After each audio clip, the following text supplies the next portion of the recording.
أعوذ بالله من الشيطان الرجيم.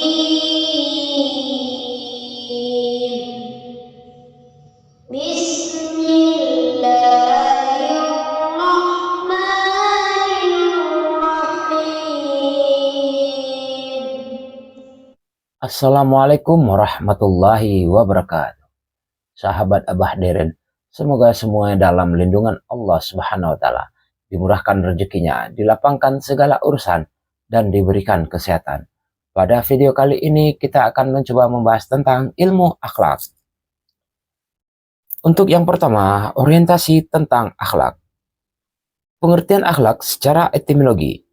Secara etimologi, kata akhlak berasal dari bahasa Arab yang merupakan jamak dari kata khuluq, yang berarti adat, kebiasaan, perangai, dan tabiat. Dengan demikian, secara etimologi, akhlak dapat diartikan sebagai budi pekerti, watak, dan tabiat. Dalam bahasa Inggris, istilah ini sering disebut dan diterjemahkan sebagai karakter. Dalam Al-Quran, kata khuluq yang merujuk pada pengertian perangai disebut sebanyak 2 kali. Agama kami ini tidak lain hanyalah adat kebiasaan orang-orang terdahulu. Quran Surah Asy-Syura. Dan sesungguhnya engkau benar-benar berbudi pekerti yang luhur. Quran Surah Al-Qalam.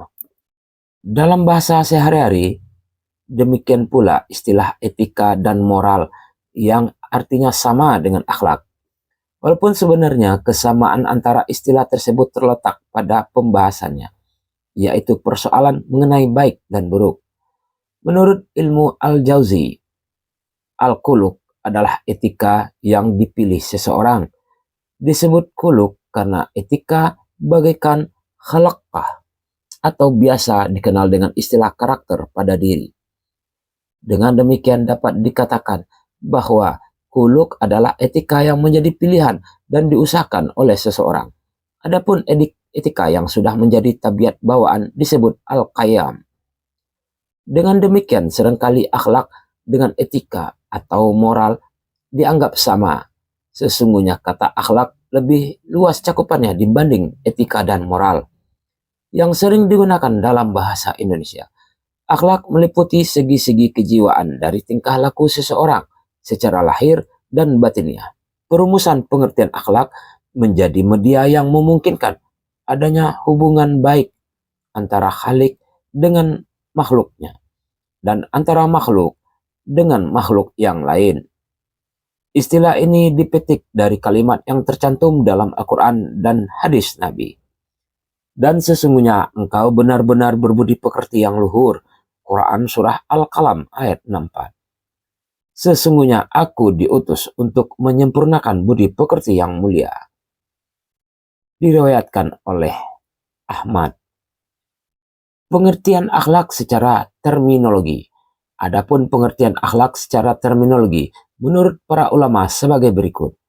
Imam Al-Ghazali, akhlak adalah hayat atau sifat yang tertanam dalam jiwa yang daripadanya lahir perbuatan-perbuatan yang spontan tanpa memerlukan pertimbangan dan pemikiran.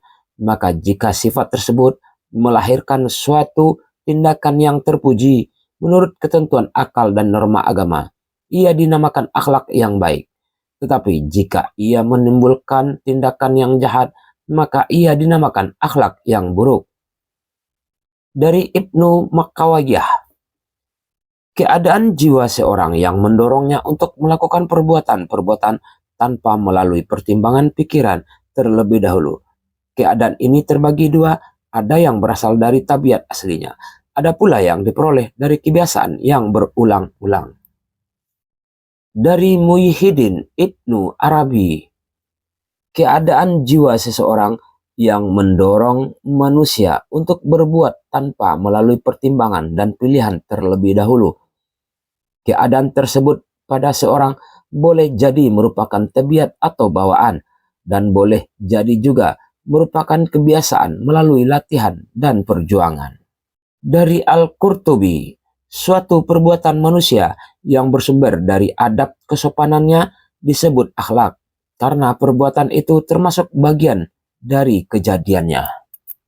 Adapun definisi akhlak dalam pandangan adalah suatu keadaan yang melekat pada jiwa seseorang, yang darinya akan lahir perbuatan-perbuatan secara spontan, tanpa melalui proses pemikiran, pertimbangan, dan penelitian. Jika keadaan tersebut melahirkan perbuatan yang terpuji menurut pandangan akal dan syariat Islam, ia adalah akhlak yang baik. Namun, jika keadaan tersebut melahirkan perbuatan yang buruk dan tercela, ia adalah akhlak yang buruk.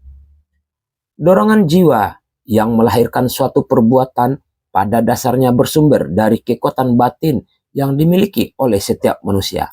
Di antara kekuatan batin tersebut adalah tabiat atau pembawaan, yaitu dorongan jiwa yang tidak dipengaruhi oleh lingkungan manusia, tetapi disebabkan oleh naluri dan faktor warisan sifat-sifat dari orang tua atau nenek moyangnya.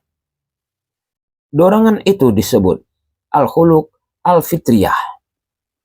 Kedua, akal fikiran, yaitu dorongan jiwa yang dipengaruhi oleh lingkungan manusia, misalnya setelah melihat, mendengar, dan merasakan sesuatu. Faktor kejiwaan ini hanya dapat menilai sesuatu yang lahir atau nampak dan biasa disebut al-qaqlu. Ketiga, hati nurani. Oleh karena itu, ia hanya dapat menilai hal-hal yang sifatnya abstrak atau batin.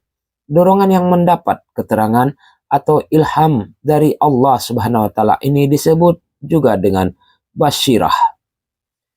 Ketiga, kekuatan kejiwaan dalam diri manusia ialah menggambarkan hakikat manusia itu sendiri. Oleh karena itu, konsep pendidikan dalam Islam selalu memperhatikan ketiga kekuatan tersebut. Hal ini dilakukan agar potensi tersebut dapat berkembang dengan baik dan seimbang, sehingga terwujud manusia yang ideal menurut konsep Islam. Membicarakan akhlak tidak dapat terlepas dari kehendak dan adat kebiasaan yang merupakan faktor penentu dari akhlak. Dari kedua faktor tersebut, kehendak menjadi faktor utama yang menjadi motor penggerak sehingga timbul sifat-sifat dan perbuatan-perbuatan manusia. Kehendak mempunyai dua macam perbuatan. Pada dasarnya saat menentukan ia menjadi pendorong, namun pada saat yang lain ia menjadi penolak. Misalnya, terkadang kehendak mendorong kekuatan manusia untuk membaca, menulis, dan berpidato. Namun pada saat yang lain mencegah kekuatan manusia, misalnya melarang berkata atau berbuat sesuatu.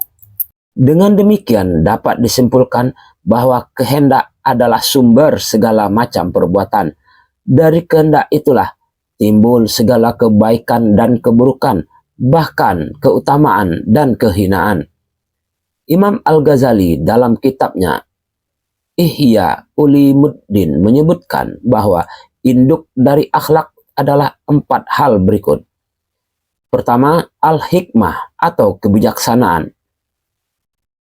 Hikmah adalah keadaan atau tingkah laku jiwa yang dapat menentukan sesuatu yang benar dengan cara menyisihkan hal-hal yang salah dalam segala perbuatan yang dilakukan secara ikhtiariyah tanpa paksaan. Kedua, asy-syadah atau keberanian. Sajadah adalah keadaan jiwa yang menunjukkan sifat kemarahan namun dituntun oleh akar fikiran dan terus maju dan mengekangnya. Yang ketiga, al-iffah atau pengekangan hawa nafsu. Iffah adalah mendidik kekuatan syahwat atau kemauan dengan berdasarkan akal fikiran dan syariat agama. Keempat, al-adl atau keadilan. Al-adl adalah suatu keadaan jiwa yang dapat membimbing kemarahan dan syahwat, serta membawanya ke arah yang sesuai dengan hikmah dan kebijaksanaan. Untuk melengkapi pembahasan akhlak yang dipahami secara praktis di atas, maka kita perlu mengenal ilmu atau pengetahuan yang menjelaskan tentang standar dan pengertian baik dan buruk. Dan dalam hal ini, ilmu akhlak menjadi sebuah konsep yang menjelaskan ihwal akhlak secara teoritis. Pengertian ilmu akhlak. Berikut ini dipaparkan pengertian ilmu akhlak menurut beberapa para tokoh. Syekh Hafiz Al-Masyudi, yaitu ilmu yang menerangkan tentang kebaikan hati dan segenap panca indera. Dari Ahmad Amin, ilmu akhlak adalah ilmu yang menerangkan arti baik dan buruk, menjelaskan apa yang seharusnya dilakukan oleh sebagian manusia, sebagian yang lainnya, menyatakan tujuan yang terus ditempuh oleh manusia dalam perbuatan mereka, dan menunjukkan jalan untuk melakukan apa yang harus diperbuat. Dari beberapa definisi tersebut, dapat disimpulkan bahwa pengertian ilmu akhlak mencakup 4 hal, yaitu menjelaskan arti baik dan buruk. Kedua, menerangkan apa yang harus dilakukan. Ketiga, menunjukkan jalan untuk melakukan perbuatan. Keempat, menyatakan tujuan di dalam perbuatan. Pengertian etika. Sebagian orang menyatakan dan menyamakan antara akhlak dengan etika. Padahal secara filosofis, kedua istilah tersebut berbeda. Akhlak merupakan konsep moral dalam Islam yang berisi ajaran-ajaran tentang bagaimana seorang harus bertindak dalam kehidupan ini agar menjadi orang yang baik. Adapun etika dalam sebuah ilmu bukan sebuah ajaran. Etika berbicara tentang mengapa kita harus mengikuti ajaran moral tertentu, atau bagaimana kita dapat mengambil sikap yang bertanggung jawab terhadap berbagai ajaran moral dan akhlak. Kedua istilah tersebut memang dapat dibedakan, tetapi secara fungsional tidak dapat dipisahkan. Sebab ketika kita berperilaku baik dengan mengetahui alasannya, hal ini akan menjadikan kita lebih mantap dalam bertindak. Demikian juga kita meninggalkan perbuatan buruk. Ihwal yang menjelaskan tentang bagaimana kita harus hidup lebih baik adalah ajaran akhlak atau moral, bukan etika. Sementara yang menyoal mengapa kita mengikuti ajaran moral tertentu adalah etika. Dalam hal ini, etika berusaha memahami soal mengapa dan apa dasar dan apa kita harus hidup menurut norma-norma tertentu. Singkatnya, etika adalah filsafat moral atau filsafat akhlak. Adapun akhlak adalah ajaran-ajaran moralnya tentang ihwal yang baik dan buruk. Jika etika lebih bersifat teoritis, filosofis, akhlak atau moral lebih bersifat praktis, aplikatif. Etika sebagai cabang ilmu pengetahuan tidak berdiri sendiri. Sebagai ilmu yang membahas manusia, ia berhubungan dengan seluruh ilmu tentang manusia, seperti antropologi, psikologi, sosiologi, dan beberapa ilmu lainnya. Dalam hal ini, para ahli memberikan pengertian beda-beda terhadap kata etika. Menurut Ahmad Amin, etika adalah ilmu pengetahuan yang menjelaskan arti baik dan buruk, menerangkan apa yang seharusnya dilakukan oleh manusia, menyatakan tujuan yang baik yang harus dicapai oleh manusia dalam perbuatan mereka. Bertolak dari uraian di atas, pengertian etika menurut filsafat adalah ilmu yang menyelidiki perbuatan baik dan perbuatan buruk, dengan memperhatikan amal perbuatan manusia sejauh yang dapat dipahami oleh akal pikiran. Etika terbagi menjadi 3 macam, yaitu etika deskriptif, etika normatif, dan etika metaetika. Pertama, etika deskriptif. Etika ini menjelaskan kesadaran dan pengalaman moral secara deskriptif. Dalam etika jenis ini, semua bertolak dari kenyataan bahwa ada berbagai fenomena moral yang dapat digambarkan dan diuraikan secara ilmiah, seperti yang dapat dilakukan terhadap fenomena spiritual lainnya, misalnya religi dan seni. Oleh sebab itu, etika deskriptif merupakan bidang ilmu pengetahuan empiris yang berhubungan erat dengan kajian sosiologi. Disebut demikian karena ia berusaha menemukan dan menjelaskan kesadaran, keyakinan, dan pengamalan moral dalam suatu kultur tertentu. Kedua, etika normatif. Etika normatif sering disebut juga sebagai filsafat moral atau etika filsafat. Etika normatif dapat dibagi menjadi dua bagian. Pertama, etika normatif yang berkaitan dengan teori-teori nilai-nilai. Dalam hal ini, mempersoalkan sifat kebaikan. Kedua, etika normatif yang berkenaan dengan teori-teori keharusan. Etika normatif jenis ini mengulas masalah tingkah laku. Yang ketiga, metaetika. Metaetika adalah sebuah cabang dari etika yang secara khusus membahas makna istilah-istilah normatif. Istilah yang diungkapkan dalam metaetika merupakan istilah yang seringkali digunakan untuk membenarkan atau menyalahkan suatu tindakan. Di antara istilah-istilah normatif yang sering mendapat perhatian khusus antara lain baik, buruk, benar, salah, terpuji, tidak terpuji, adil, dan tidak adil. Dengan demikian antara etika dan akhlak mempunyai persamaan dan perbedaan. Keduanya, etika dan akhlak, sama-sama membahas masalah baik dan buruknya tingkah laku manusia. Bertolak dari perasaan ini dan persamaan, akhlak seringkali disebut sebagai etika Islam. Adapun perbedaannya adalah etika bersumber dari akal pikiran, bukan dari agama. Sementara akhlak atau etika Islam berdasarkan ajaran Allah dan Rasul-Nya. Berikut pengertian moral. Selain dikenal dengan istilah etika, kajian mengenai akhlak juga dikenal dengan istilah moral. Secara etimologi, istilah moral berasal dari bahasa Latin yang merupakan bentuk jamak dari mos yang berarti adat kebiasaan. Dalam bahasa Indonesia, moral diterjemahkan sebagai susila. Moral dipahami sebagai sesuatu yang diterima oleh keumuman massa. Dalam hal ini mengarah pada tindakan manusia yang baik dan wajar, sesuai dengan ukuran tindakan yang diterima oleh umum dalam lingkungan sosial tertentu. Berikutnya dasar-dasar akhlak. Dalam Islam, dasar yang menjadi alat pengukur untuk menyatakan bahwa adat seorang itu baik dan buruk adalah Al-Quran dan Sunnah. Segala sesuatu yang baik menurut Al-Quran dan Sunnah, maka itulah yang baik untuk dijadikan pegangan dalam kehidupan sehari-hari.